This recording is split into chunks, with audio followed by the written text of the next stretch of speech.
Good evening friends, मैं doctor Banerjee हूँ जबलपुर से, ideal fertility IVF and genetic centre private limited से। और ये जो वीडियो है, जो लाइव आप देख रहे हैं, ये यूट्यूब कमेंट सेक्शन के क्वेश्चंस को लेकर हम उनका आंसर दे रहे हैं, जो हमारा एक साप्ताहिक प्रोग्राम होता है।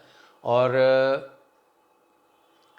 मैं एक गायनिकोलॉजिस्ट हूँ with special interest in reproductive medicine and foetal medicine. और मैं देवेंद्र जी से रिक्वेस्ट करता हूँ कि go ahead with the YouTube questions again. Sir 6 साल का एक बेबी है और एचएसजी नॉर्मल है और प्रेगनेंसी नहीं हो रही, क्या कारण हो सकता है? देखिए, 6 साल का बेबी है और आपका यदि एचएसजी नॉर्मल है, एचएसजी का मतलब है हिस्टोसैल्पिंगोग्राफी। उसका मतलब ये है कि ये जो यूट्रस है, इसका दो ट्यूब हैं, दो फेलोपियन ट्यूब है, ये ओवरी है, यहाँ से एग निकल के इधर आता है, यहाँ से स्पर्म जाके इससे मिलता है, ये मिलके आके बैठता, बढ़ता, पनपता है, तो आपको एक प्रेगनेंसी होती है और उससे है कि आपका एक बच्चा पैदा हुआ। Now you are trying again, आप फिर से ट्राई कर रहे हो, नहीं हो रहा है। इसका मतलब सबसे पहले तो अंडों की क्वालिटी और क्वांटिटी देख लें कि AMH करा लें। दूसरा, यदि रेगुलर पीरियड है और आप प्रेग्नेंट नहीं हो रहे और आपका ट्यूब को बोला गया HSG में खुला हुआ है, यदि ठीक है तो ये फर्टिलाइजेशन हो जाना चाहिए। इसका मतलब ट्यूब के खाली खुले होने से ही काम हो जाएगा, ऐसा नहीं है। ये जो फर्टिलाइज्ड एग है, इसको ट्यूब से खाना मिलना चाहिए। दूसरा, इस भ्रूण को ट्यूब द्वारा 5वें दिन में यहाँ बिठाना चाहिए जो ट्यूब में मूवमेंट होने के कारण। यदि इन तीनों में कोई भी एक फंक्शन काम नहीं करता तो ये फर्टिलाइजेशन नहीं होता है।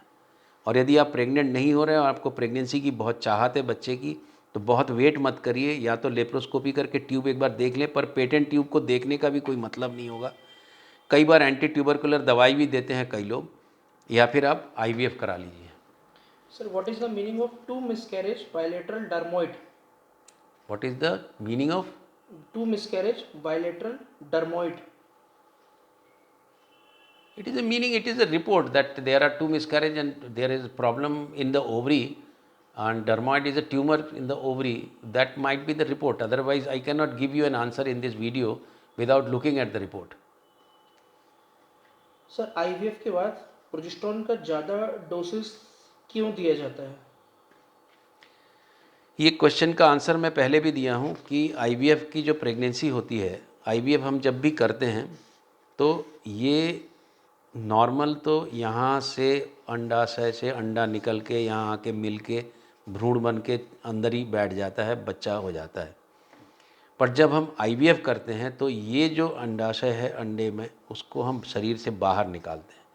अब ये जो अंडाशय का यदि आप बड़ा देखेंगे थोड़ा, तो इसमें एक ग्राफियन फॉलिकल होता है, उसके भीतर एग होता है, उसको हम बाहर निकालते हैं।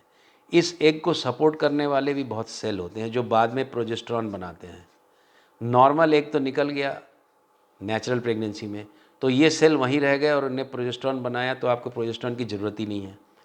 पर जब आप IVF करते हैं तो ये जो लिक्विड है इसके भीतर जिसमें एग तैर रहा है, इसको हम एक नीडल से खींच लेते हैं, तो अंडा तो आता ही है, साथ में ये सेल भी आ जाते हैं।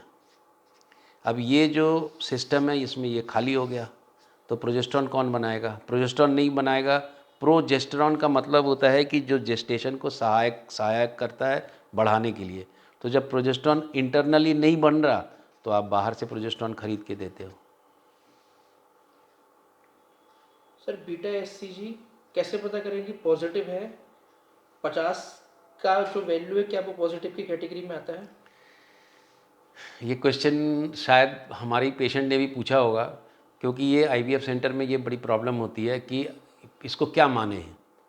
पर एक चीज़ और बता दे रहा हूँ, जो भी बच्चा यहाँ आके बैठता है इस प्रेगनेंसी में, ये कुछ हार्मोन ऐसे बनाता है जो कि इस कॉर्पस ल्यूटियम को सपोर्ट करे और इससे प्रोजेस्टेरोन बने। ये जो केमिकल बनता है इसको बोलते हैं HCG।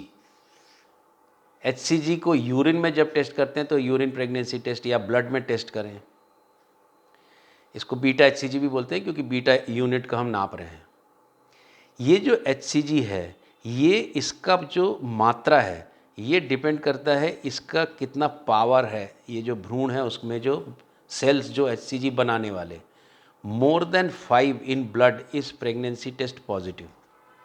मोर देन 25 यदि ब्लड में है तो यूरिन में आ जाता है वो पॉजिटिव। बट जो मैं क्वांटिटेटिव देखता हूँ 15 दिन बाद टेस्ट करके, मैं ये देखता हूँ कि जो मोर देन 100 है तो यूजुअली ये पावरफुल होता आगे बढ़ता है, बट 100 से कम वाले जो रहते हैं वो आप 48 आवर्स या 4 दिन बाद फिर से बीटा एचसीजी करके देख लीजिए। यदि वो बढ़ रहा है तो बहुत अच्छी बात है, नहीं तो ये नहीं बढ़ता है। इसको बायोकेमिकल प्रेगनेंसी बोलते हैं। सर पहली प्रेगनेंसी में ट्राइसोमी 21 आया, 5th मंथ में अबॉर्ट कर दिया, अब क्या सेकंड प्रेगनेंसी में भी ऐसा हो सकता है और कंफर्मेशन के लिए क्या क्या करें? बहुत अच्छा क्वेश्चन है।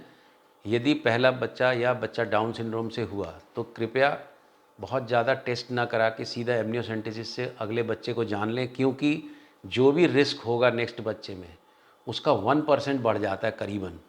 तो 1% जो ही बढ़ जाता है वो रिस्क कैटेगरी में आ जाता है।